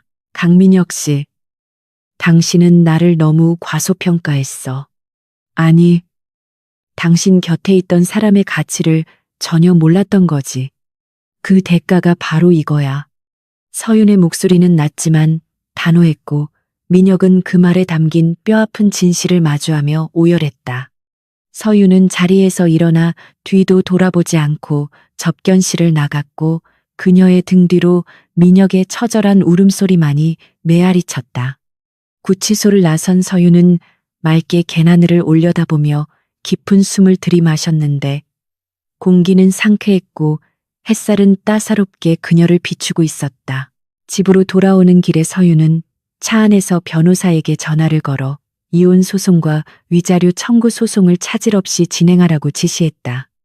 그녀는 민혁과의 모든 법적 관계를 정리하고 아이의 성을 자신의 성으로 바꾸는 절차까지 밟을 계획이었으며 민혁의 흔적을 인생에서 완전히 지워버리기로 결심했다. 집에 도착하자 고용인들이 그녀를 맞이했는데 그들의 태도는 이전과는 달리 진심 어린 존경과 두려움이 섞여 있었다. 서유는 그들에게 최미라의 짐을 모두 폐기 처분하고 집안을 소독하라고 명령했는데 이는 나쁜 기운을 몰아내고 새 출발을 하겠다는 의지의 표현이었다. 그날 밤 서유는 아이를 품에 안고 텔레비전 뉴스를 시청했는데 화면에는 강민혁의 구속 소식과 진성그룹의 경영권이 한서윤에게 넘어갔다는 보도가 나오고 있었다. 앵커는 서윤을 위기에 빠진 기업을 구한 잔 다르크에 비유하며 찬사를 보냈고 전문가들은 그녀의 경영 능력을 높이 평가하며 주가 상승을 예견했다. 서윤은 화면 속에 자신을 보며 묘한 기분을 느꼈지만 이내 평정심을 되찾고 텔레비전을 껐다. 세상의 평가는 중요하지 않았고 중요한 것은 자신이 지켜야 할 것을 지켜냈다는 사실뿐이었다. 서윤은 아이의 이마에 입을 맞추며 이제 우리 둘이서 행복하게 살자고 약속했고 아이는 엄마의 품에서 곤히 잠들었다. 창밖에는 보름달이 환하게 떠서 어둠을 밝히고 있었고 서윤은 그 달빛을 받으며 오랫동안 잠들지 못했다. 그녀는 내일부터 시작될 새로운 전쟁을 준비하며 마음을 다잡았고 이제는 누군가의 아내가 아닌 진성그룹의 회장 한서윤으로서 살아갈 날들을 기대했다. 그녀의 눈빛은 깊고 고요했지만 그 안에는 꺼지지 않는 불꽃이 타오르고 있었다. 다음 날 아침 서윤은 평소보다 일찍 일어나 정갈한 옷차림으로 출근길에 나섰는데 그녀가 타는 차는 민혁이 타던 것이 아닌 새로 구입한 최고급 세단이었다. 회사 로비에 들어서자 직원들이 일제히 허리를 숙여 인사했고 서윤은 그들의 인사를 받으며 당당하게 엘리베이터에 올랐다. 회장실로 향하는 복도에는 그녀의 취임을 축하하는 화환들이 늘어서 있었지만 서유는 그것들에 눈길을 주지 않고 곧장 집무실로 들어갔다. 민혁이 쓰던 집무실은 이미 리모델링되어 완전히 새로운 공간으로 바뀌어 있었고 서유는 회장석에 앉아 결제 서류를 펼쳐들었다. 그녀의 손끝에서 펜이 움직일 때마다 회사의 운명이 결정되었고 그녀의 판단은 빠르고 정확했다. 오전 회의에서 임원들은 서윤의 날카로운 지적과 통찰력에 혀를 내둘렀고 그녀를 진정한 오너로 인정하지 않을 수 없었다. 서윤은 점심시간에 구내 식당을 찾아 직원들과 함께 식사하며 소통하는 모습을 보였는데 이는 권위적이었던 민혁과는 전혀 다른 행보로 직원들의 마음을 사로잡았다. 그녀는 부드러운 카리스마로 조직을 장악해 나갔고 회사는 빠르게 안정을 되찾아가고 있었다. 오후에 김 실장이 들어와 민혁이 구치소에서 변호사를 통해 선처를 호소하는 편지를 보냈다고 보고했지만 서유는 편지를 뜯어보지도 않고 파쇄기에 넣어버렸다. 그녀에게 민혁은 이미 죽은 사람이나 다름없었고 과거의 망령에 사로잡혀 시간을 낭비하고 싶은 생각은 추호도 없었다. 김 실장은 서윤의 단호한 태도에 고개를 숙이며 물러났고 서윤은 다시 업무에 몰두했다. 창밖으로 노을이 지기 시작하자 서윤은 잠시 펜을 놓고 붉게 물든 하늘을 바라보며 생각에 잠겼다. 폭풍은 지나갔고 이제 그녀 앞에는 끝없는 지평선이 펼쳐져 있었다. 재판장의 엄숙하고 무거운 목소리가 법정 안을 가득 메우며 피고인 강민혁에게 징역 12년을 선고한다는 주문을 낭독하자 방청석에서는 짧은 탄식과 함께 웅성거림이 터져 나왔다. 강민혁은 마치 영혼이 빠져나간 사람처럼 멍한 표정으로 판사를 응시하다가 이내 다리에 힘이 풀려 피고인석 의자에 주저앉고 말았는데 그의 얼굴은 시체처럼 창백했고 입술은 파르르 떨리고 있었다. 그는 자신이 대한민국 굴지의 기업을 이끌던 오너였다는 사실이 믿기지 않을 만큼 초라하고 비참한 몰골을 하고 있었으며 수의를 입은 그의 어깨는 세상의 모든 짐을 짊어진 듯 축 처져 있었다. 재판장은 그가 저지른 횡령과 배임, 그리고 사기 행각이 기업 윤리를 심각하게 훼손하고 수많은 주주와 직원들에게 씻을 수 없는 고통을 주었으므로 중형이 불가피하다고 양형 이유를 설명했다. 민혁은 마지막 지푸라기라도 잡는 심정으로 변호사를 쳐다보았지만 변호사조차 고개를 가로저으며 외면할 뿐이었고 법정 안의 그 누구도 그에게 동정의 시선을 보내지 않았다.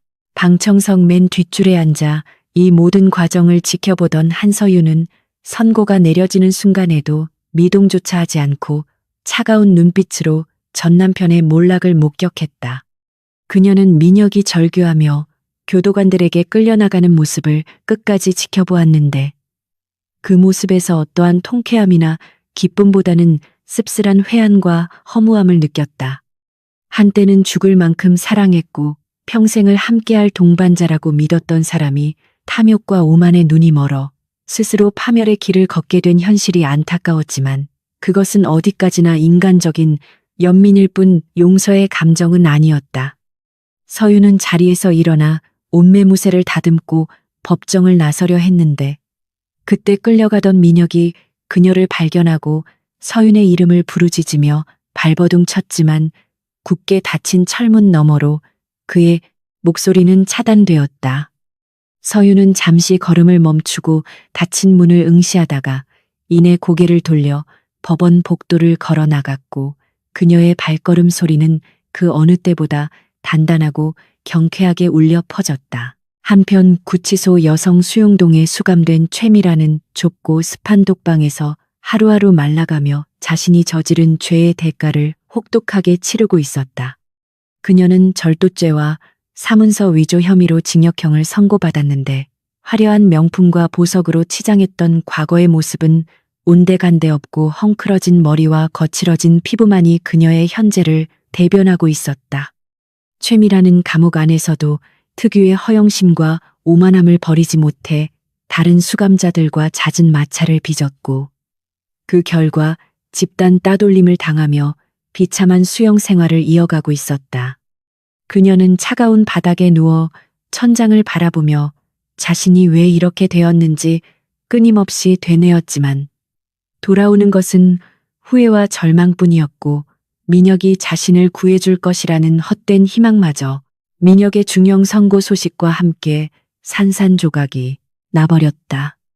그녀가 꿈꾸던 신데렐라의 삶은 유리구두가 깨지면서 발바닥에 피만 흐르는 고통으로 끝이 났고 그녀는 이제 평생을 전과자라는 낙인을 안고 살아가야 할 운명에 처했다. 모든 법적 절차가 마무리된 후 서유는 진성그룹의 대대적인 구조 조정과 혁신 작업에 착수했는데 가장 먼저 한 일은 부패한 임원진을 전원 해임하고 능력 있는 실무자들을 대거 발탁하는 것이었다. 그녀는 과거 민혁의 측근으로 활동하며 회사를 병들게 했던 이사들의 비리를 끝까지 추적하여 책임을 물었고 그 자리에 김 실장을 비롯하여 회사에 헌신했지만 빛을 보지 못했던 인재들을 배치했다. 서유는 또한 회사의 사명을 JS 코퍼레이션으로 변경하고 새로운 로고를 발표하며 과거의 부정적인 이미지를 쇄신하고 투명 경영을 선포했다. 그녀의 과감하고 결단력 있는 행보는 재계의 주목을 받았고 바닥을 쳤던 주가는 연일 상한가를 기록하며 화려하게 부활했다. 직원들은 서윤의 리더십에 환호하며 다시금 애사심을 갖게 되었고 회사는 활기를 되찾아 역동적으로 돌아가기 시작했다. 서윤은 회장 취임 후 첫 번째 프로젝트로 미혼모와 저소득층 가정을 지원하는 재단을 설립했는데 이는 자신이 겪었던 아픔을 승화시켜 사회에 환원하겠다는 의지의 표현이었다. 그녀는 재단 출범식에서 기업의 목표는 단순히 이윤 추구가 아니라 사회적 책임을 다하는 것에 있다며 진정성 있는 연설을 하여 많은 사람의 심금을 울렸다. 언론은 그녀를 노블레스 오블리주를 실천하는 진정한 경영인으로 극찬했고 그녀의 이야기는 드라마나 영화로 제작하자는 제의가 빗발칠 정도로 화제가 되었다. 하지만 서유는 대중의 관심에 일희일비하지 않고 오직 회사 경영과 아이 양육에만 집중하며 중심을 잃지 않았다. 그녀에게 성공이란 타인의 인정이 아니라 스스로에게 부끄럽지 않은 삶을 사는 것이었기에 그녀는 매 순간 최선을 다하며 하루를 채워나갔다. 어느 화창한 주말 서유는 한남동 저택을 처분하고 새로 이사한 강남의 펜트하우스에서 아들과 함께 평화로운 오후를 보내고 있었다. 옛 저택은 그녀에게 끔찍한 기억이 서린 공간이었기에 미련 없이 매각했고 그 수익금 전액을 자선단체에 기부함으로써 과거와의 연결고리를 완전히 끊어버렸다. 새로운 집은 탁 트인 통유리창을 통해 도심의 전경이 한눈에 들어오는 밝고 모던한 공간으로 서윤의 취향이 고스란히 반영되어 있었다. 거실 바닥에 앉아 장난감을 가지고 노는 아들의 모습을 지켜보는 서윤의 입가에는 행복한 미소가 떠나지 않았고 아이의 해맑은 웃음소리는 집안을 따뜻한 온기로 가득 채웠다. 아들은 이제 막 걸음마를 시작하여 뒤뚱거리며 걷고 있었는데 넘어질 듯 하면서도 다시 일어서는 모습이 마치 서윤의 지난 삶을 닮은 듯하여 그녀의 마음을 뭉클하게 했다. 서윤은 아이를 안아들고 테라스로 나가 시원한 바람을 맞으며 도시를 내려다보았는데 눈 아래 펼쳐진 세상은 바쁘게 돌아가고 있었지만 그녀의 마음은 고요한 호수처럼 평온했다. 그녀는 문득 지난 1년간의 일들이 주마등처럼 스쳐 지나가는 것을 느꼈는데 배신과 절망의 나락에서 복수와 재기라는 험난한 산을 넘어 마침내 정상에 선 자신의 모습이 대견하게 느껴졌다. 강민혁과 최미라가 자신을 무너뜨리려 했던 그 악의적인 시도들이 역설적으로 그녀 안에 잠자고 있던 거인을 깨운 셈이었고 그녀는 그들에게 감사해야 할지 저주해야 할지 모를 묘한 감정을 느꼈다. 하지만 분명한 것은 그녀가 그 시련을 통해 더욱 단단해지고 지혜로운 사람으로 거듭났다는 사실이었고 이제 그녀 앞에는 그 어떤 장애물도 두려울 것이 없었다. 저녁이 되자 김 실장이 보고서를 들고 집으로 찾아왔는데 그는 이제 부사장이 되어 서윤의 가장 든든한 조력자로 활약하고 있었다. 김 부사장은 서윤에게 해외 시장 진출 계획이 순조롭게 진행되고 있다는 보고와 함께 민혁이 감옥에서 보낸 또 다른 편지를 건넸다. 서윤은 잠시 망설이다가 편지를 뜯어보았는데 그 안에는 삐뚤빼뚤한 글씨로 쓴 참회의 내용이 담겨 있었다. 민혁은 감옥에서 노역하며 땀의 가치를 깨달았고 자신이 얼마나 어리석고 나쁜 인간이었는지 뼈저리게 반성하고 있다며 아이에게 부끄럽지 않은 아버지가 되기 위해 노력하겠다는 내용을 적어보냈다. 서윤은 편지를 읽고 난 뒤 말없이 창밖을 응시하다가 라이터를 켜서 편지를 태워버렸다. 그것은 민혁의 반성을 믿지 않아서가 아니라 이제는 그를 용서하고 마음에서 완전히 놓아주기 위함이었고 제 속으로 사라지는 편지와 함께 그녀의 마지막 미움도 연기처럼 흩어졌다. 김 부사장은 편지가 타들어가는 모습을 지켜보며 회장님, 이제 정말 괜찮으신 겁니까? 라고 조심스럽게 물었고 서윤은 옅은 미소를 지으며 고개를 끄덕였다. 그녀는 김 부사장에게 과거에 얽매여 현재를 낭비하고 싶지 않다며 우리는 앞으로 나아가야 할 길이 멀다고 담담하게 말했다. 김 부사장은 서윤의 그릇이 얼마나 큰지 다시 한번 깨닫고 경외감을 느끼며 그녀를 평생 모시겠다고 다짐했다. 두 사람은 늦은 밤까지 회사의 미래 비전에 대해 토론하며 열정을 불태웠고 그들의 대화 속에서 JS 코퍼레이션은 세계적인 기업으로 도약할 준비를 하고 있었다. 계절이 바뀌어 다시 늦가을이 찾아왔고 서윤은 아이의 첫 번째 생일을 맞아 조촐한 돌잔치를 열었다. 화려한 호텔 대신 보육원 아이들을 초청하여 함께 식사하고 선물을 나누는 뜻깊은 자리였는데 이는 서윤이 아이에게 가르쳐주고 싶은 진정한 가치가 무엇인지 보여주는 행사였다. 아이는 돌잡이에서 판사봉도 청진기도 아닌 굵은 실타래를 잡았는데 서윤은 아이가 건강하게 오래 살기를 바라는 마음으로 기뻐하며 박수를 쳤다. 행사에 참석한 사람들은 서윤과 아이의 행복한 모습을 보며 진심으로 축복해 주었고 그 자리에는 웃음과 사랑이 넘쳐 흘렀다. 서윤은 아이를 품에 안고 하객들에게 감사 인사를 전하며 이 아이가 자라서 세상의 빛과 소금이 되는 사람이 되도록 잘 키우겠다고 약속했다. 행사가 끝나고 모두가 돌아간 뒤 서윤은 텅 빈 홀에 남아 아이에게 젖병을 물리며 잠시 휴식을 취했다. 창밖에는 1년 전 그날처럼 낙엽이 흩날리고 있었지만 지금 서윤이 느끼는 감정은 그때와는 정반대였다. 1년 전에는 세상이 무너지는 듯한 절망감에 떨었지만 지금은 세상을 다 가진 듯한 충만함에 젖어 있었기 때문이었다. 그녀는 아이의 맑은 눈동자를 바라보며 속삭였다. 네, 아빠는 실수를 했지만 엄마는 그 실수를 바로잡았어. 그리고 너는 그 어떤 실수도 두려워하지 않는 강한 사람으로 자라야 해. 아이는 마치 엄마의 말을 알아들은 듯 옹알이를 하며 서윤의 손가락을 꽉 쥐었다. 며칠 뒤 서윤은 회사 옥상 정원에 올라가 혼자만의 시간을 가졌는데 그곳은 그녀가 머리가 복잡할 때마다 찾는 사색의 공간이었다. 난간에 기대어 서서 도시의 스카이라인을 바라보던 서윤은 문득 자신의 손을 내려다보았다. 한때는 남편의 셔츠를 다리고 이유식을 만들던 그 손이 이제는 수천 명의 직원을 먹여 살리고 수조 원의 자금을 움직이는 손이 되었다는 사실이 새삼스럽게 다가왔다.